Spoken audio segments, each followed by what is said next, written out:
കഴിഞ്ഞ 3 ദിവസങ്ങളിൽ ശക്തമായ മഴ കണ്ണൂർ ജില്ലയിൽ ഇല്ല എന്നതാണ്. പക്ഷേ അതിന് തൊട്ട് മുൻപത്തെ ദിവസമാണ് നല്ല മഴയും മണ്ണിടിച്ചിലും വ്യാപകമായി ജില്ലയിൽ അനുഭവപ്പെട്ടത്. ഇന്നിപ്പോൾ രാത്രി അടക്കം നേരിയ മഴ മാത്രമാണ് കണ്ണൂർ ജില്ലയിലെ ഗ്രാമപ്രദേശങ്ങളിലും നഗര കേന്ദ്രങ്ങളിലും ഒക്കെ തന്നെ ലഭിച്ചിട്ടുള്ളത്. അതുതന്നെയാണ് ഏറ്റവും ആശ്വാസകരമായ കാര്യം. പക്ഷേ മുന്നറിയിപ്പിന് മാറ്റമില്ല. റെഡ് അലർട്ട് ആയതുകൊണ്ട് തന്നെ സ്കൂളുകൾക്ക് അവധി നൽകിയിട്ടുണ്ട്. കഴിഞ്ഞ ദിവസം സ്കൂളുകൾക്കാണെങ്കിൽ ഇന്ന് എല്ലാ വിദ്യാഭ്യാസ സ്ഥാപനങ്ങൾക്കും മതപഠന ക്ലാസുകൾ, ട്യൂഷൻ സെൻ്ററുകൾ അടക്കം എല്ലാ സ്ഥാപനങ്ങൾക്കും ഇപ്പോൾ അവധി നൽകിയിട്ടുണ്ട്.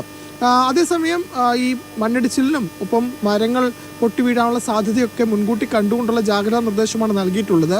ഈ വഴി സൈഡിൽ അപകടകരമാംവിധമുള്ള മരങ്ങൾ, അതിൻ്റെ ചില്ലകളൊക്കെ മുറിച്ചു മാറ്റണമെന്ന നിർദ്ദേശം ജില്ലാ കളക്ടർ നൽകിയിട്ടുണ്ട്. ഒപ്പം തന്നെ വിനോദസഞ്ചാര കേന്ദ്രങ്ങളിൽ വിലക്ക് ഏർപ്പെടുത്തിയിട്ടുണ്ട്. കഴിഞ്ഞ ദിവസങ്ങളിൽ റെഡ് അലർട്ട് പ്രഖ്യാപിച്ച പശ്ചാത്തലത്തിലാണ് അത്തരം നിയന്ത്രണങ്ങൾ ഏർപ്പെടുത്തിയിട്ടുള്ളത്. അതേസമയം ഈ കഴിഞ്ഞ ദിവസങ്ങളിൽ ഈ മഴ മാറി നിൽക്കുന്നത് വലിയ ആശ്വാസമാണ്. ഒരുപക്ഷെ ഏറ്റവും കൂടുതൽ ഇപ്പോൾ കണ്ണൂർ ജില്ലയിൽ മലയോര മേഖലയിലും താഴ്ന്ന പ്രദേശങ്ങളിലും മഴ വലിയ രീതിയിൽ മഴക്കെടുതികൾ ഉണ്ടായിരുന്നു. പ്രത്യേകിച്ചും മണ്ണിടിച്ചിലാണ് മലയോര മേഖലയിൽ വ്യാപകമായി കണ്ടത്. ഒപ്പം തന്നെ ഈ താഴ്ന്ന പ്രദേശങ്ങളിൽ വളരെ വേഗം വെള്ളം കയറുന്നൊരു സാഹചര്യവും ജില്ലയിൽ ഉണ്ടായിരുന്നു. പക്ഷേ ഇപ്പോൾ കഴിഞ്ഞ 3 ദിവസമായി റെഡ് അലർട്ടായിരുന്നു. പക്ഷേ മഴ മാറി നിൽക്കുന്നു എന്നതാണ്, അതായത് മഴയുടെ ശക്തിയിൽ വലിയ കുറവുണ്ട് എന്നതാണ് ആശ്വാസം. ശരി.